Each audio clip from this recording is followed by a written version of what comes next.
ഇന്നത്തെ വീഡിയോയിലേക്ക് എല്ലാ കൂട്ടുകാർക്കും സ്വാഗതം. സുധിയുടെ അങ്ങനെ നമ്മുടെ സീൻ തുടങ്ങുമ്പോൾ സുധി ജോലി അന്വേഷിച്ച് കാർ വർക്ക്ഷോപ്പിൽ പോവുകയാണ്. അപ്പോഴത്തേക്ക് അവിടെ പോകുമ്പോൾ അവിടുത്തെ പരിസരങ്ങളെല്ലാം നല്ലവണ്ണം വീക്ഷിക്കുകയാണ്. എന്നുവെച്ചാൽ തനിക്ക് ചേർന്നതാണോ അല്ലയോ എന്നുള്ള. അപ്പോഴത്തേക്ക് അവിടെ നിന്ന് ഒരാൾ ചോദിച്ചു, എന്താണ്? അത് ഞാനിവിടെ ഒരു ഇൻ്റർവ്യൂവിന് വന്നതാണ്. അപ്പം പറഞ്ഞ് MD ആ സൈഡിൽ ഇരിപ്പുണ്ട്, അങ്ങോട്ട് പോയാൽ മതി. അങ്ങനെ MD ഇരിക്കുന്ന റൂമിലോട്ട് പോകുന്നു. അവിടെ വെച്ച് MDയെ കാണുന്നു, സുധിയായിട്ട് സംസാരിക്കുന്നു. സുധിയുടെ സംസാരം കേട്ട് അദ്ദേഹത്തിന് ചിരി വരുന്നു. ഞാൻ ഇത്രയും ക്വാളിഫിക്കേഷൻ ഒന്നും ഉള്ള ഒരാളിനെ എനിക്കിവിടെ ആവശ്യമില്ല. അപ്പോഴത്തേക്കും പറയുന്നുണ്ട്, എനിക്ക് എഴുതാനും വായിക്കാനും അറിയാം. നമ്മുടെ മുതലാളി പറയുന്നുണ്ട്, തൻ്റെ അത്ര ഡിഗ്രി ഒന്നുമില്ല, എന്നാലും എഴുതാനും വായിക്കാനും എനിക്കറിയാം. ഞാനൊരു വർക്ക്ഷോപ്പ് ഇട്ട് അങ്ങനെ കയറി വന്നതാണ് ഈ നിലയിലേക്ക് കാർ വർക്ക്ഷോപ്പായത്, കാർ ഷോറൂമായത്. അതുകൊണ്ട് ഞാൻ എന്തായാലും നിന്നെ ഇവിടെ ജോലിക്ക് എടുത്തിട്ടുണ്ട് എന്ന് പറഞ്ഞ് സുധിയോട് പറയുന്നുണ്ട്.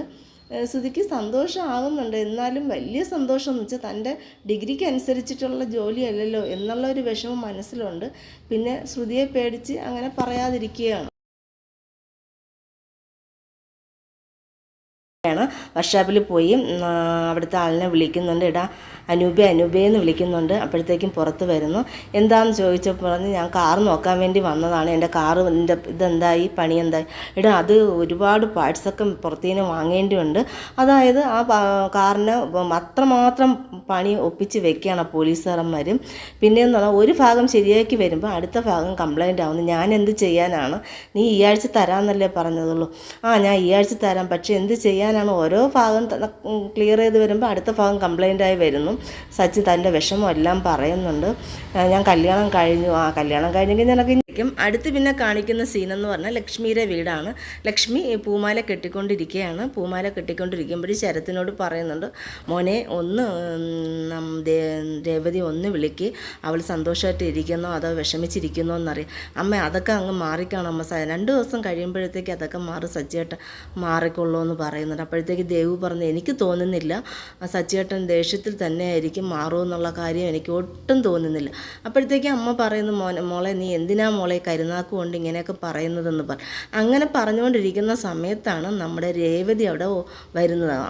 അമ്മയെന്ന് വിളിച്ചുകൊണ്ട് വരുന്ന സമയത്ത് അമ്മയും മോളും കെട്ടിപ്പിടിച്ച് ഭയങ്കരമായിട്ടുള്ള സന്തോഷം കാണിക്കുന്നു.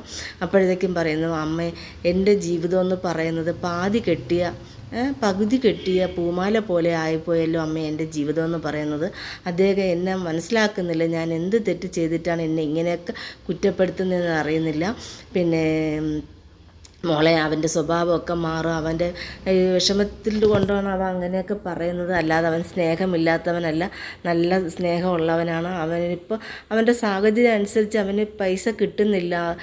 വാടക വണ്ടി ഓട്ടിക്കുന്നു, അതിനും വാടക കൊടുക്കണം, പിന്നെ വർക്ക്ഷോപ്പിൽ പൈസ കൊടുക്കണം. ഇതൊക്കെ ചെയ്ത് വന്നിട്ടും കയ്യിൽ പൈസ ഇല്ലാതിരിക്കുമ്പോൾ അവനും പറയുന്നതാണ്, അതേ അമ്മ, ഞാൻ ഇനി എന്ത് ചെയ്യണമെന്ന് എനിക്കറിയില്ല, എന്നെ ഒന്ന് വിളിച്ചിട്ട് വന്നാൽ പോരെ എന്നാന്ന് ചോദിച്ചു. അപ്പോഴത്തേക്ക് പറയുന്നുണ്ട്, ഇത് വിളിച്ചിട്ട് വന്നാലും ചേച്ചിക്ക് കിട്ടാനുള്ള വഴക്ക് ചേച്ചിക്ക് തന്നെ കിട്ടുമല്ലോ, അത് കുഴപ്പമില്ല. അവരെല്ലാവരും പറയുന്നത് നിങ്ങൾ എല്ലാവരും കേട്ടോണ്ട് നിന്നേലേ. അപ്പോൾ നിങ്ങൾ കേട്ടതിൻ്റെ ഒരു വിഷമമാണ് എനിക്കുള്ളത്, അല്ലാതെ വിഷമമൊന്നുമില്ല. അതുകൊണ്ട് മക്കളെ, നിങ്ങൾ നല്ലവണ്ണം പഠിക്കാതെ കിടന്ന എനിക്ക് ഇന്ന് ഞാൻ ആരെയൊക്കെ തട്ടും വാക്കുമൊക്കെ കേൾക്കണമെന്നറിയാമല്ലോ. നിങ്ങൾ നല്ലവണ്ണം പഠിച്ച് നല്ല ഉയർന്ന സ്ഥാനത്ത് എത്തണമെന്ന് പറഞ്ഞ് രേവതി അവരോട് പറയുന്നുണ്ട്. അപ്പോഴത്തേക്കും ലക്ഷ്മി പറയുന്നുണ്ട്, മോളെ വിഷമിക്കണ്ട, അവൻ നല്ലവനാണ്, നിന്നെ നല്ല രീതിക്ക് കൊണ്ടുപോകും, നിങ്ങൾ സന്തോഷമായിട്ട് ജീവിക്കുന്നത് എനിക്ക് കാണാൻ കഴിയും. അപ്പോഴത്തേക്കും രേവതി പറയുന്നുണ്ട്, അമ്മേ, അതൊന്നും എനിക്കറിയില്ല, അദ്ദേഹം നല്ല മനുഷ്യനാണ്, പക്ഷേ എന്ത് ചെയ്യാനാണ്, ചില സമയത്ത് അദ്ദേഹത്തിൻ്റെ കാര്യങ്ങൾ കാണുമ്പോൾ നല്ലതാണോ മോശമാണോ എന്നൊക്കെ ഞാൻ ആലോചിച്ച് പോകുന്നുണ്ട്. എനിക്ക് അതിയായ വിഷമമുണ്ട്, ഇനി എന്ത് ചെയ്യാനാണ്.